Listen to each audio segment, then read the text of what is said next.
ఘనజీవామృతం తయారు చేసేటువంటి విధానం 2 రకాలు ఉన్నాయి. 2 కాదు 3 రకాలు ఉన్నాయి ఘనజీవామృతం తయారు చేయడం.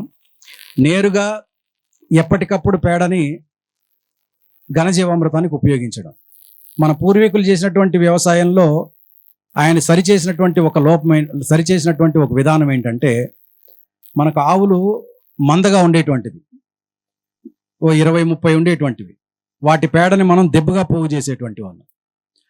ఆ దెబ్బగా పోగు చేసినటువంటి ఆ సమయంలో వచ్చేటువంటి గ్రీన్ హౌస్ గ్యాసెస్ మన పర్యావరణానికి మంచిది కాదు అంటాడు పాలేకర్ గారు. దానికి మనం ఏం చేయాలి అని అంటే, ఏ రోజు పేడను ఆ రోజు ఘనజీవామృతంగా తయారు చేసి పెట్టుకోవాలి అని. ఇప్పుడు సరాసరిన ఒక ఆవు ఒక రోజుకి 12 కేజీల నుంచి 14 కేజీల పేడ వేస్తుంది, పచ్చి పేడ. ఆ పేడని అప్పటికప్పుడే మనం ఘనజీవామృతంగా మార్చుకోవచ్చు. ఘనజీవామృతంగా మార్చుకోవడానికి మనకు ఫార్ములా ఏంటంటే, 100 కేజీల పేడ మనం దాన్ని 10 కేజీలకు మనం తగ్గించుకోవచ్చు. 100 కేజీలు తాజాగా ఉన్నటువంటి పేడని మనం మెత్తగా వేరు చేసుకొని, మనం బాగా లూజ్గా చేసుకొని, పొడి పొడిగా చేసుకొని, దానికి 1 కేజీ బెల్లం, ఆ 1 కేజీ బెల్లం మనం పొడి బెల్లంగా, రసాయనాలు కలపనటువంటి పొడి బెల్లం దొరికితే దాని మీద చల్లుకోవచ్చు. లేదు అని అంటే దాన్ని నీళ్ళల్లో కరగబెట్టుకోవడం, దంచి నీళ్ళలో కరగబెట్టుకోవడం, లేదా నీళ్లు మనం ఉపయోగించం, పంచితంలో కరగబెట్టుకొని పంచితంతో పాటు దాని మీద చల్లడం. 1 కేజీ పేడ, 1 కేజీ బెల్లం, 100 కేజీల పేడ, 1 కేజీ పప్పుల పిండి. మనం ద్రవజీవామృతానికి ఎలా వేసాం, 1 కేజీ పప్పుల పిండి, అలాగే 1 పిడికెడు మనకు గట్టుమన్ను, దాన్ని వేసి ఈ మొత్తాన్ని మిక్స్ చేసి దాన్ని పొడి పొడిగాను చేసుకోవచ్చు, లేదా ముద్దలుగా చేసి పెట్టుకోవచ్చు. ఏ రోజుకు ఆ రోజు తయారు చేసి పెట్టుకుంటే గ్రీన్ హౌస్ గ్యాసెస్, పర్యావరణానికి ముప్పు కలిగేటువంటి హాని కలగదు. మనం ఏ రోజుకు ఆ రోజు తయారు చేసుకున్నది అప్పటికప్పుడే పొలంలోనకైనా ఇవ్వచ్చు. దాన్ని పొడి పొడిగా చేసుకున్నది 3 నుంచి 4 రోజులు గాలి కారబెడితే బాగా పౌడర్ ఫామ్లో ఘనజీవామృతం తయారవుతుంది.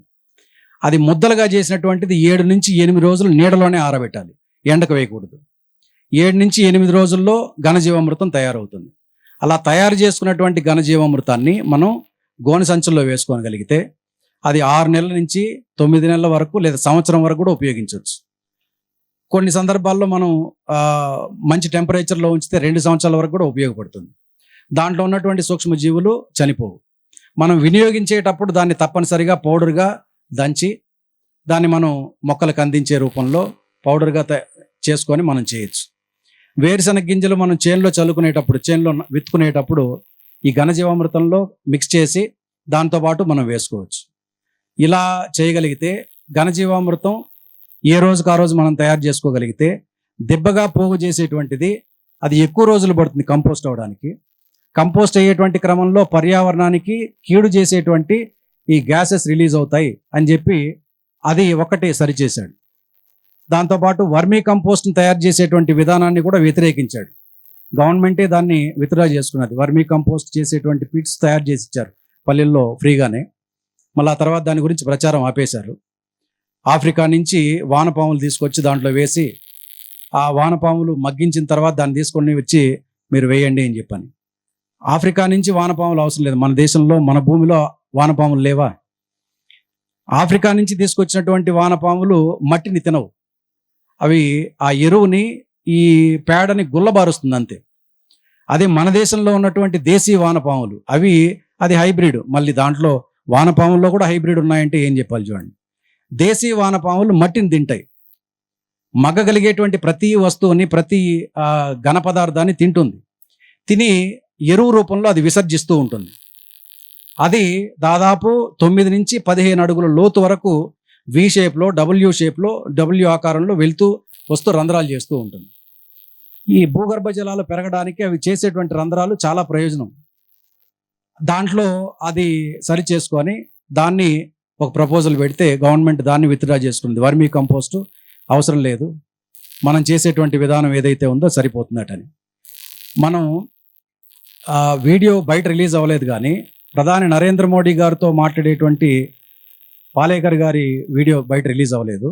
దేశంలో అన్ని రకాల వ్యవసాయ విధానాలను పాటించేటువంటి వాళ్ళందరినీ పిలిపించి ఒకసారి మాట్లాడితే అందరూ చెప్పారు. అందరితో పాటు పాలేకర్ గారు కూడా ప్రధాని నరేంద్ర మోడీ గారికి అక్కడ ఉన్నటువంటి ఈ ఐఏఎస్ ఆఫీసర్లకు చెప్పాడు, పాలసీ మేకర్స్కి. వాటన్నిటిలోకి నరేంద్ర మోడీ గారు భారత ప్రధాని 2 సంవత్సరాలకు ముందు జరిగింది ఇది. భారత ప్రధాని నరేంద్ర మోడీ గారు అన్ని రకాల వ్యవసాయ విధానాలు బాగున్నాయి, అన్నింటికంటే చాలా గొప్పగా అనిపిస్తోంది సుభాష్ పాలేకర్ కృషి అని ప్రధాని నరేంద్ర మోడీ గారు ఆ కార్యక్రమంలో చెప్పడం. కాబట్టి ఏ కార్యక్రమంలో అయినా సరే ప్రకృతి వ్యవసాయం గురించి పేరు వచ్చినప్పుడు సుభాష్ పాలేకర్ గారి పేరు మాత్రమే చెప్తాడు. మరి అంతటి గొప్ప ప్రయోజనం ఉంటుంది రైతులకు కానీ, మట్టికి కానీ, మనం తీసుకునేటువంటి ఆహారానికి కానీ అన్నప్పుడు ఆయన ఫ్రీ సర్వీస్ చేస్తున్నాడు 45 సంవత్సరాలుగా. ఆయన మాటల్లో ఏం చెప్తారంటే, వాళ్ళ శ్రీమతి 58 సంవత్సరాలప్పుడు ఆమె పరమపదించారు, చనిపోయారు ఆరోగ్యం బాలేక. 58వ ఏట అప్పటికే ఆమె దగ్గర ఉన్నటువంటి బంగారు ఆభరణాలను అమ్మేశాడు, భూమి అమ్మేశాడు, నష్టాల్లో ఉన్నాడు. తన పరిశోధనలు సత్ఫలితాన్ని ఇచ్చిన తర్వాత దేశమంతా కూడా తన పేరుని చెప్పి చాలా గొప్పగా వ్యవసాయం నడుస్తున్నప్పుడు నా భార్య లేదు చూడ్డానికి, ఇది నా తల్లిదండ్రులు లేరు, నా భార్య అయినా ఉంటే బాగుండేది చూడ్డానికి, అంతటి సంతోషకరమైనటువంటి రైతుల్ని చూడలేకపోయింది, కొంతకాలమే నా వైభవాన్ని కొంతకాలమే చూసిందామె అని అంటాడు. ఆయన ఒంటరి, 2 పిల్లలు ఉన్నారు, వాళ్ళు బాగా చదువుకున్నటువంటి వాళ్ళే, ఉద్యోగాలకు వెళ్ళినటువంటి వాళ్ళే, ఉద్యోగాలు వదిలిపెట్టి వాళ్ళ నాన్నకు తోడుగా ఉంటున్నారు. ఏ కార్యక్రమానికి వెళ్ళినా ఆ కార్యక్రమాన్ని ఆర్గనైజ్ చేసేది వాళ్ళిద్దరే ఉంటారు. కాబట్టి ఏ స్వార్థము లేకుండా, ఏ స్వప్రయోజనాన్ని ఆశించకుండా రైతుల గురించి మాత్రమే ఆలోచించి ఆయన దేశమంతా ప్రచారం చేస్తున్నాడు. నేను 5 కార్యక్రమాలకు అటెండ్ అయ్యాను, వర్క్షాప్లకి, కార్యక్రమాలు కాదు అవి. ఆయన చెప్పేటువంటి సిలబస్ మొత్తాన్ని రన్నింగ్ నోట్స్లో రాసుకోవడానికి 5 కార్యక్రమాలకు అటెండ్ అయ్యాను. ఈ సంవత్సరం కర్ణాటక హాలేబీడ్లో వెళ్ళాను, 4 రోజులు శిక్షణ, 1 రోజు ఫీల్డ్ విజిట్. ఆ ఫీల్డ్ విజిట్లో 18 సంవత్సరాల పాటు సుభాష్ పాలేకర్ కృషి 5 లేయర్ మోడల్లో చూసాం. అది పెద్ద మొత్తం అరణ్యం అయిపోయింది, 17 ఎకరాలు, అది మొత్తం అడవి అయిపోయింది. మల్చింగ్ దాదాపు ఒక 2 నుంచి 3 అడుగుల ఎత్తు ఉంటుంది. మల్చింగ్ కింద కంపోస్ట్ అవుతూ ఉంటుంది, ఆకులు రాలి పడుతూనే ఉన్నాయి. ఆ మల్చింగ్ మీదకి వెళ్ళాలంటేనే అక్కడ ఉన్నటువంటి వాళ్ళు భయపడతారు, ఏమన్నా పురుగులు ఉంటాయేమో, పాములు ఉంటాయేమో అని. ఉంటాయి, పాములు లేకుండా, పురుగులు లేకుండా మొత్తం మనమే ఉండాలి అని అంటే అది కుదరదు. అడవి ఎలా ఉంటుందో అది కూడా అలాగే ఉంటుంది. వాళ్ళు వెళ్ళాలంటే చేతిలో ఒక కర్ర పెట్టుకుంటారు, మాకందరికి ఒక కర్ర ఇచ్చారు, శబ్దం చేస్తూ వెళ్ళండి. ఏ పురుగైనా, ఏ పామైనా మనల్ని కాటు వేయడానికి ఎదురు చూస్తాయా? ఉండవు. మనం వాటికి ఏదైనా ఇబ్బంది కలిగిస్తే వాటిని కాపాడుకునేటువంటి క్రమంలో మన మీదైనా దాడి చేయొచ్చు. శబ్దం చేసాయంటే అవి వెళ్ళిపోతాయి. పాములు కూడా మన పొలంలో, మన పంట పొలాల్లో ఉండదగినటువంటివి. మా అమ్మ చెప్తుంది, పంట పొలంలో మీకు నాగుపాము కనపడితే ఆ పంట విపరీతంగా వస్తుందిరా నీకు అని. ఎవరికైనా ఉందా ఆచారం? ఎవరన్నా విన్నారా?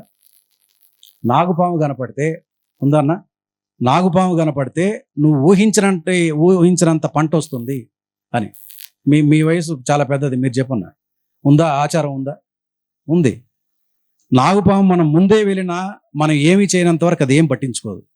ఇలాగే ఒక కార్యక్రమం వీడియో రికార్డ్ చేస్తున్నాం, నా వెనకే వెళ్ళింది ఒక చిన్న పిల్ల, అంటే పొడవుగానే ఉంది. మేము మాట్లాడుతున్నాం, వెనక్కి వెళ్తోంది. ఆయన రికార్డ్ చేసే దాపేసి దాన్ని, అది వెళ్తోంది, దాన్ని రికార్డ్ చేసుకున్నాడు కాసేపు. అది వెళ్తుంది, అది ఆహారాన్వేషణ కోసం వెళ్తుంది. మనం వస్తామనో లేకపోతే మనల్ని కాటేయడానికనో ఉండదు కదా. అది దాన్ని చంపి తినడానికి కొన్ని జీవాలు వస్తాయి మళ్ళీ. ఇదొక రీసైకిల్ పద్ధతి. కాబట్టి ఒక జీవి ఇంకొక జీవి మీద ఆధారపడుతున్నట్టే అవి కూడా మన పంట పొలాల్లో భాగమే. మనం రైతుని అన్నదాత అని ఊరికే అనలేదు కదా. మనం మనుషులకు మాత్రమే కాదు కదా అన్నం పెడుతున్నది. అన్నం అంటే అక్కడ ఆహారం, జీవనాన్ని గడుపుకోవడానికి ఆహారం. అన్ని రకాలు, ఇందాక చెప్పాను, కంటికి కనపడేటువంటి సూక్ష్మజీవులు, కంటికి కనపడనటువంటి సూక్ష్మజీవులు అన్నిటికీ ఆహారాన్ని అందిస్తున్నాం. చివరే మనం తీసుకుంటున్నాం, మొత్తం మనదే అని అనుకోవడం లేదు. మరిన్ని అప్డేట్స్ కోసం బ్యాక్ టు రూట్స్ యూట్యూబ్ ఛానల్ని సబ్స్క్రైబ్ చేసుకోండి.